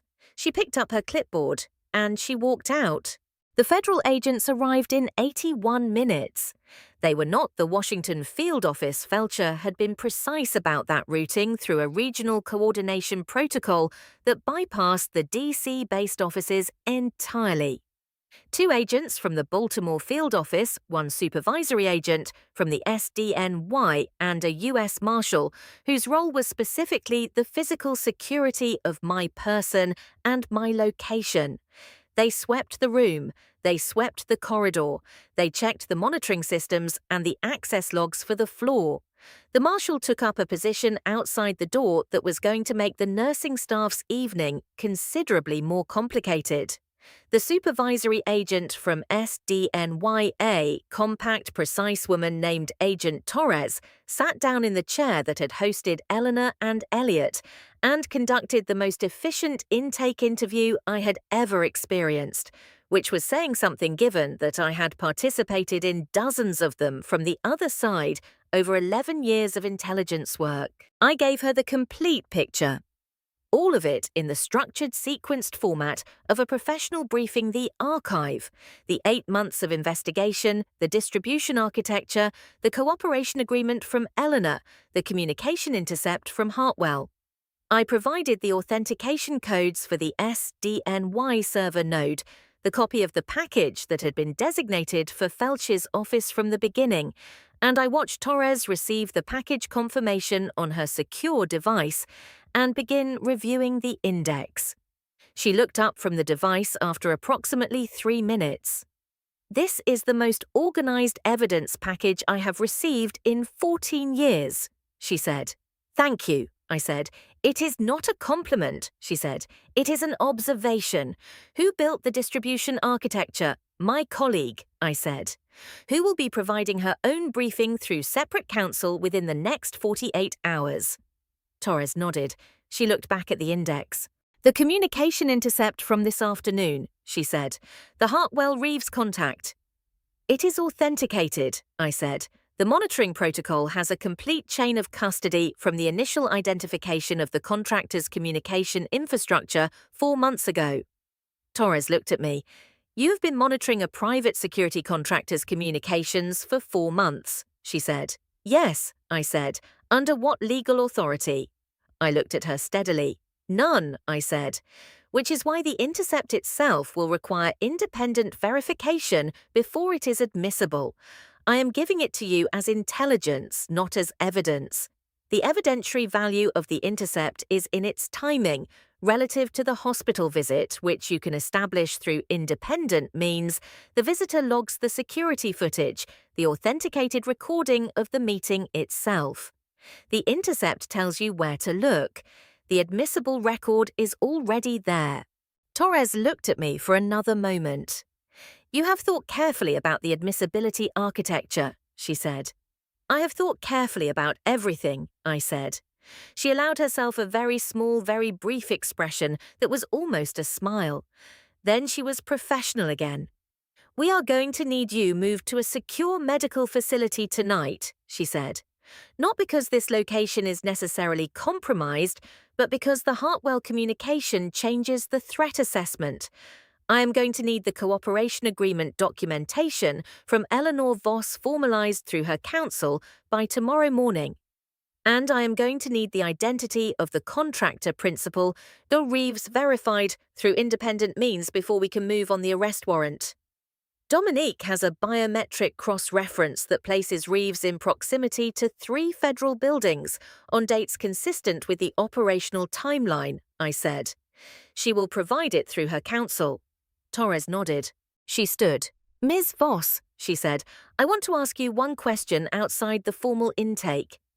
"All right," I said. "In 8 months of building this case," she said, "were there moments when you had sufficient material to approach law enforcement and chose not to?" I looked at her. "Yes," I said. "Why did you wait?" "Because 2 of the federal judges in the archive sit on the D.C. circuit," I said. "And because the DOJ official in the payment ledger has oversight authority over the public corruption division for this region, and because Hartwell's documented relationship with your field office director spans 12 years. I paused. I needed the architecture to be distributed and self-sustaining before I made any approach. Once the kill switch was live, the case could not be suppressed regardless of what happened to me or to the evidence. Before that, it could. Torres looked at me for a long moment. "The DC Field Office Director," she said. "His name appears in the archive in connection with 2 specific incidents," I said. "The documentation is in the package, Section 7 subsections C and D." Torres made a note. "I will be contacting you through secure channels," she said. "Do not discuss this case with anyone who has not been cleared through my office, including hospital staff." "Understood," I said. She walked out. The marshal remained at the door. I lay back against the pillow in the now quiet room and looked at the ceiling and felt the specific exhausted clarity of a person who has finished a very long and very complicated piece of work and can finally see its complete shape. Gerald Hartwell was arrested at his Georgetown home at 11:42 the following morning. I know the timing because Dominique sent me the news alert through our secure protocol at 11:58. And because the authentication window for the kill switch reset at 11:43, and I had entered my code at 11:30 lying in a secure medical facility in Maryland with a marshal outside my door and a view of a parking structure through a narrow window. The arrest was executed by agents from 3 different field offices, simultaneously Baltimore, New York, and Boston, which Torres had coordinated specifically to avoid routing through any office with a documented connection to Hartwell's network. The warrant was sealed, and the charging document was not publicly available until the afternoon, by which time the first stories from 2 of the journalists on my distribution list had already been filed. The stories were careful, legally precise, and devastating. By 6 o'clock that evening, the story had reached every major national outlet. By 8 o'clock, it had reached international coverage. By midnight, 3 of the 4 other congressional names in the archive had retained crisis counsel, and the DOJ official had placed himself on administrative leave pending investigation. The D.C. Circuit Judge, whose name appeared most prominently in the payment ledger, recused himself from all active cases. At 9:30 the following morning, citing a conflict he declined to specify publicly. The second judge followed at noon. Elliott held a brief press conference on the steps of the Capitol building at 3 o'clock on the second day. He was flanked by a private attorney, not Whitfield, not anyone from the Voss network, and he read a short prepared statement acknowledging his cooperation with federal investigators and his decision to resign from his congressional seat effective immediately. His voice was steady. He did not look at the cameras directly. When a reporter asked whether he had anything to say to his constituents, he paused for a long moment and then said that he was sorry and that the sorry was inadequate and that he understood that. It was the most honest thing I had ever heard him say publicly. I watched the press conference on a laptop in the secure facility and felt nothing dramatic, not satisfaction and not grief. Something more neutral and more final, the specific emotional register of a completed calculation. Eleanor did not hold a press conference. Her attorney released a brief statement confirming her cooperation with investigators.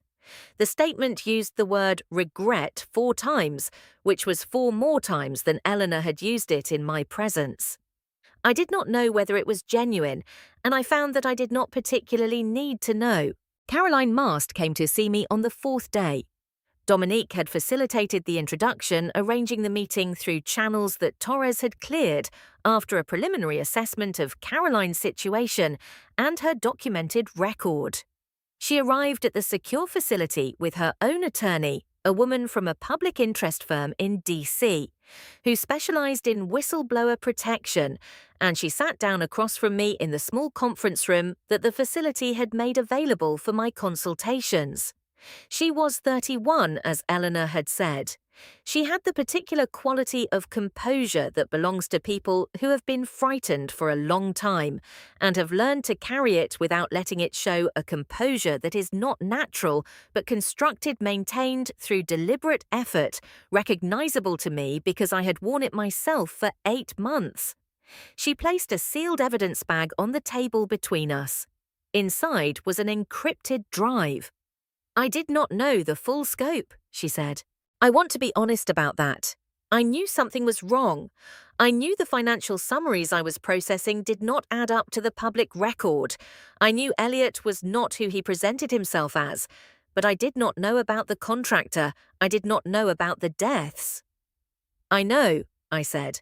When I heard about the accident, she said, I understood what it meant. I understood what the resolution status labels in the files I had copied were describing. She looked at me steadily. I want you to know that if I had understood sooner, if I had known what they were doing. You did the right thing when you understood what was happening, I said. The documentation you built has value. The prosecutor's office will treat you as a witness. She looked at the drive on the table. 8 months, she said. You spent 8 months building this while living with him. Yes, I said. How did you… She stopped. She reorganized whatever she had been about to ask into something more specific. How did you stay focused when it would have been easier to just leave, take the settlement, go to Portugal? I looked at the drive on the table. Rachel Obi had a daughter, I said. She was 4 when her mother was killed. She is nearly 6 now. Caroline was very still. I'm not a prosecutor, I said. I'm not law enforcement. I am a cybersecurity analyst.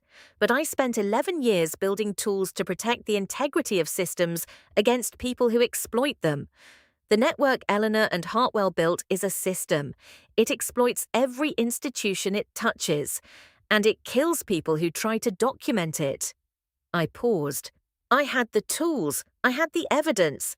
The only question was whether I was willing to use them. And I decided that not using them, taking the money, and going to Portugal and leaving Rachel Obi's 6-year-old daughter in a world where the people who killed her mother were still operating was not something I was willing to do. Caroline looked at me for a long moment. What happens now? She said. To you.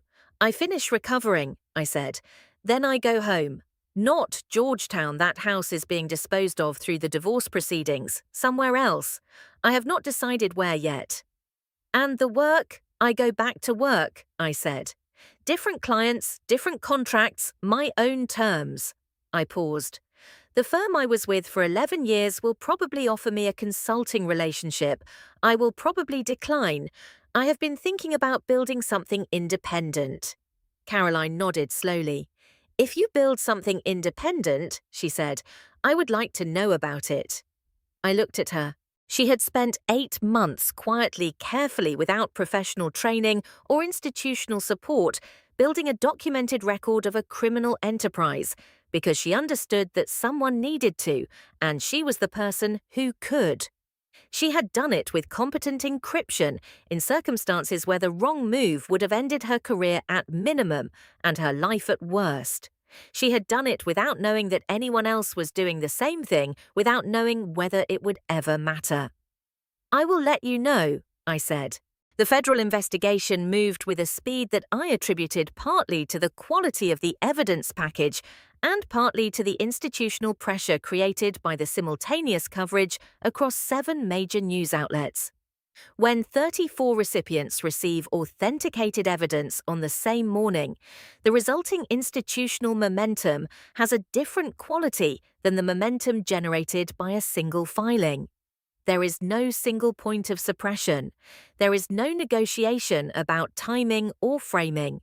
There is simply the evidence in the hands of people whose professional incentives and personal motivations are all pointed in the same direction. By the end of the second week, the contractor's operation had been fully identified. Reeves, whose actual name, as Dominique's biometric cross-reference had correctly suggested, did not appear in any standard law enforcement database because he had operated for 12 years. Under a series of carefully maintained identities, was arrested in a rented property in Northern Virginia at 4 a.m. on a Wednesday. He was charged with 2 counts of first-degree murder, 1 count of attempted murder, and a series of federal charges relating to the contractor's operations across the full documented timeline. He cooperated almost immediately. I learned this from Torres, who called me on a secure line to provide a status update that she was not technically required to provide, but did provide, I suspected, because she had formed a professional assessment of my investment in the outcome and had decided that my investment warranted it. Reeves's cooperation produced names, dates, and operational details that closed Warren Gould's accident as an attempted murder, confirmed the authorized chain of command for Daniel Cho's death, and provided the specific operational details of Rachel Obie's killing that Torres's team used to close the Arlington case within 3 weeks of the arrest. I sat in the secure facility and read Torres's update on the Rachel Obie case. I read the specific lines confirming that the case had been closed and the responsible parties identified and charged. I read them twice. Then I set the document down and looked out the narrow window at the parking structure and felt something move through me that I had not expected. Not relief exactly, and not satisfaction, although both of those things were present. Something more complicated. The specific, irreducible weight of knowing that justice in this case had arrived 6 years too late for Rachel Obie's daughter, who had grown up without her mother in the years between the killing and the accountability, and that no amount of precision in the architecture I had built could change that arithmetic. I sat with that weight for a long time. Then I picked up the document again and read the names of the people who had been charged, and I thought about the next case and the one after that, and all the systems that were running without anyone inside them who had the tools and the willingness to document what they were doing. I thought about what I was going to build next. The divorce was finalized 7 weeks after the arrests. I did not attend the proceedings in person. Terence, not my Terence, but the family court attorney Dominique, had recommended a careful and thorough woman named Elaine Okonkwo, represented my interests in the courtroom, while I participated by video from the secure facility where I was completing my recovery. The terms were straightforward. Elliot had no position to negotiate from, and his attorney, the private counsel he had retained after our conversation in the hospital room, a man who understood that his client's best interest lay in complete and visible cooperation, had advised him accordingly. The Georgetown property jointly held was liquidated and the proceeds divided. The personal accounts were separated cleanly. There were no children, no joint business interests, no complicated entanglements that required extended negotiation. What I left the marriage with was what I had brought into it: my professional reputation, my skills, and the savings I had accumulated over 11 years of well-compensated intelligence work, plus the settlement proceeds from the property, which I arranged to be placed in a charitable foundation I had established under Dominique's guidance during the 3rd week of the investigation. The foundation's stated purpose was the support of investigative journalists and whistleblowers working in environments where their work exposed them to physical or professional risk. Its first grant went to a non-profit organization that had provided resources to Rachel Obie's daughter following her mother's death. I signed the documentation for the foundation on the same day I signed the divorce decree. The parallel felt appropriate. I was discharged from the secure facility on a Tuesday in early December. The collarbone had healed to a degree that the orthopedic surgeon described as remarkable given the initial fracture pattern, which I attributed to the fact that I had been lying relatively still for 6 weeks with nothing to do except eat, sleep, raid, and conduct a quiet internal accounting of my own life. The lung was fully re-expanded. The concussion symptoms had resolved. I had a scar on my left forearm that the plastic surgeon said would fade to near invisibility within a year. Dominique picked me up from the facility in her car. She was wearing a coat I had not seen before, heavy charcoal wool, well cut, the kind of coat a person buys when their circumstances have recently improved. Her forensic practice had received 3 significant new contract inquiries in the weeks following the public coverage of the investigation, all from clients who had read the stories and assessed correctly that the analytical capabilities described in them were exactly what they needed. We drove north out of the city toward Baltimore and then past it, continuing north on the interstate without either of us specifying a destination. It was a habit we had developed during the investigation. A certain kind of conversation was easier in a moving vehicle without the specific geographic associations of an office or a kitchen table. Hartwell's preliminary hearing is in February, Dominique said. I know. Torres says the evidentiary record is strong enough that they are expecting a plea before it reaches trial. I would expect that, I said. His leverage inside the institutions was the foundation of his risk tolerance. Once the institutions themselves are compromised by the exposure, the leverage inverts. He becomes a liability to the people who previously protected him. Eleanor's cooperation agreement is progressing, Dominique said. Her attorney told Elaine that she has been thorough. I believe that, I said. You believe Eleanor is being thorough, Dominique said. There was a question embedded in the observation. I believe Eleanor's thoroughness is what allows her to remain Eleanor, I said. She has always been defined by the quality of her work. The work has changed. The quality will not. Dominique drove. The interstate stretched north through bare trees and grey sky. A container truck moved past us in the left lane. Caroline reached out, Dominique said. I know. She sent me a message through the secure channel. She is good. She is very good, I said. Better than she knows. She built that documentation without training, without institutional support, without knowing whether it would ever matter. That is a specific kind of discipline that is not common. You are thinking about the independent practice, Dominique said. Yes, and you want her involved. Yes, and me. That was always the assumption, I said. Dominique was quiet for a moment. Outside the window, a rest stop appeared and disappeared. We would need infrastructure, she said. Legal structure, client acquisition protocols, a clear service definition that distinguishes what we do from standard forensic practices. I know what we do, I said. We document the operations of systems that exploit the people inside them. We build architectures that protect the evidence and the people who gathered it.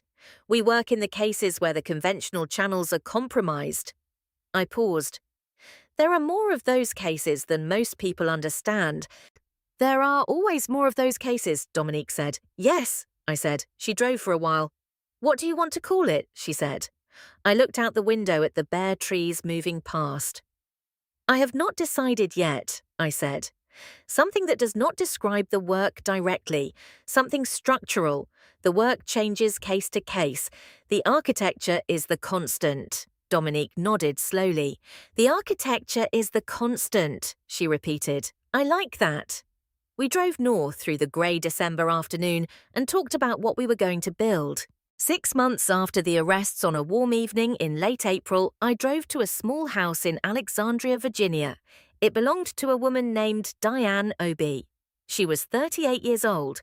She worked as an administrator at a public school in Arlington.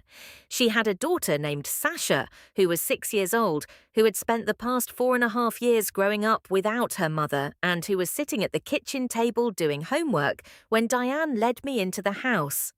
I had written to Diane in January. A letter, not an email, the deliberate formality of a physical letter seemed important. I had told her who I was, what I had done, and what the outcome had been. I had told her about the charges. I had told her about Reeves and about the chain of command that had authorized her sister's death and about the fact that those people were now facing federal trial. She had written back 3 weeks later. The letter was short and very precise and contained nothing performative. She thanked me for writing. She said that she had spent 4 years not knowing whether anyone would ever be held accountable. She said that she understood what it had cost to build the case, and she was grateful for the cost having been paid. And she asked if she could meet me when I was ready. I was ready in April. We sat at her kitchen table and drank tea and talked for 2 hours, while Sasha did her homework with the focused, slightly theatrical concentration of a 6-year-old, performing the role of a person doing serious work. At one point, Sasha looked up from her worksheet and studied me with the direct assessment of a child who has not yet learned to make evaluation invisible. "Are you the one who figured out about my mom?" she said. Diane looked at me. There was something in her expression careful, watchful, the expression of a mother who has been preparing for this conversation and is not certain she has prepared enough.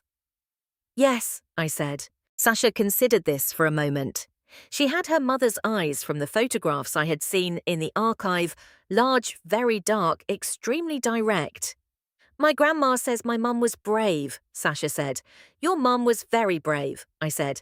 "She found something important, and she tried to tell people about it even though it was dangerous. That is one of the bravest things a person can do." Sasha nodded slowly with the gravity of a child filing information into a category that matters. Then she looked back at her worksheet and picked up her pencil. I looked at Diane. Diane was looking at her daughter with an expression that contained everything that 6 years of absence and grief and the specific endurance of a person who has kept going because they have to keep going can produce in a human face, all of it, completely unmanaged for just a moment before she composed herself and looked back at me. "Thank you," she said. Her voice was very quiet. "I am sorry it took this long," I said. "You built what you could build," she said. "As fast as you could build it." We sat with that for a moment. Outside the window of the small Alexandria house, the spring evening was moving toward dark, and the trees in the backyard were in early leaf, and a 6-year-old girl was pressing her pencil against a worksheet with the complete unself-conscious absorption of someone who has not yet learned to doubt whether the work in front of them is worth doing.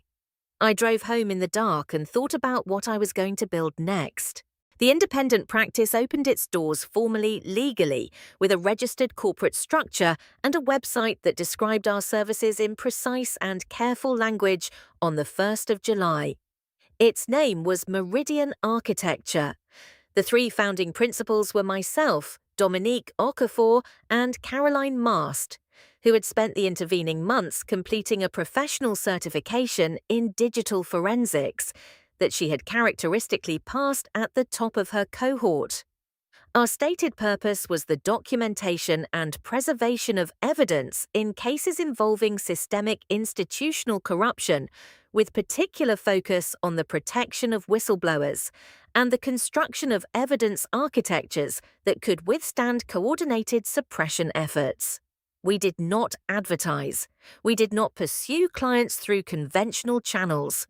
Within 6 weeks of incorporation, we had received 4 serious inquiries from individuals and organizations in 3 countries who had found us through the network of journalists, prosecutors, and oversight organizations who had received the Voss Hartwell package.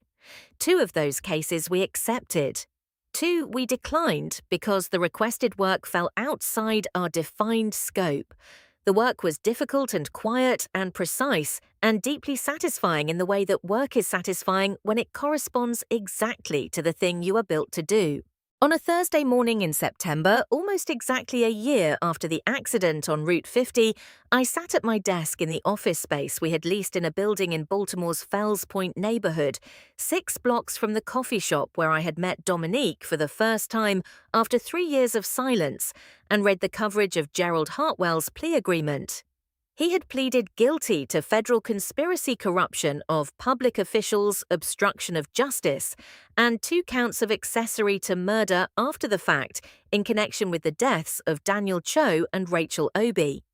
The charge of attempted murder in connection with my accident had been separately resolved through the Reeves prosecution, in which Hartwell was named as the directing principal.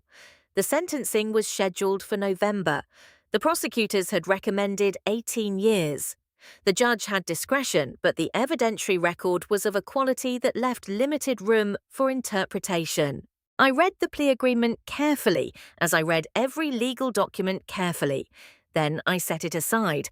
I picked up the brief for the case we were currently working a whistleblower at a federal regulatory agency who had discovered a systematic falsification of environmental testing data, and whose documentation, like Caroline's, was thorough and courageous, and had been built in conditions of significant personal risk.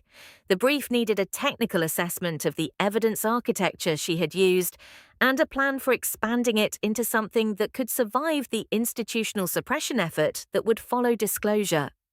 I opened my laptop, I pulled up the file structure, and I began to work. There is something I want to say to the people who are watching this or reading it or hearing it, and who recognize something in this story that corresponds to their own situation. Not the specific architecture of federal corruption cases and 11 server distribution networks, because most situations are not that, but the underlying structure. The feeling of being inside a system that is actively working against you with resources you do not have through channels you cannot reach, using your own documented history as a weapon. The feeling of understanding with complete clarity that the institutions designed to protect you have been compromised by the people you need protection from. I want to say this plainly, and without the kind of inspirational framing that flattens the actual difficulty of what I am describing. It took 8 months of sustained work under conditions of significant personal risk to build a case that was strong enough to survive the suppression effort that followed. 8 months of silence, of living inside the compromise, of not reacting to provocations that were designed to generate reactive behavior that could be used against me. 8 months during which the outcome was not certain, and the personal cost was very high, and there was no moment of clean triumph to orient myself by just the next task and the one after that, and the slow, painstaking accumulation of an architecture that was strong enough to hold. I am not describing that to discourage you. I am describing it because the simplified version of this kind of story, the version where the protagonist's superiority is obvious from the beginning and the outcome is never genuinely in doubt, is a kind of lie that makes the actual work invisible. The actual work is not spectacular. It is methodical and exhausting and solitary and occasionally frightening. And it requires you to set aside the emotional response that is entirely justified and replace it with the focused procedural attention of a person who has accepted that the work is the only thing that will matter in the end. The emotional response does not go away. You carry it. It informs the work. The work does not redeem the harm Rachel Obi's daughter grew up without her mother, and that is a fact that no architectural elegance can alter. The work simply prevents the harm from being the final word. That is not a small thing. The people who tried to manage me, who looked at the psychological profile they had assembled and saw a manageable quantity, a woman who could be bought or frightened or discredited, were not wrong about my vulnerability. I was vulnerable. I was frightened during parts of those 8 months. There were moments when the weight of operating in isolation without institutional support against people with resources and reach I could not match through conventional means was genuinely difficult to sustain. What they were wrong about was the conclusion they drew from my vulnerability. They assumed that because I could be hurt, I could be stopped. They did not understand that being hurt and being stopped are not the same thing. They did not understand that the architecture I was building was specifically designed to operate independently of my continued ability to function. The kill switch was not a bluff. It was a structural guarantee that my incapacitation would not prevent the outcome. The distribution was not leverage, it was engineering.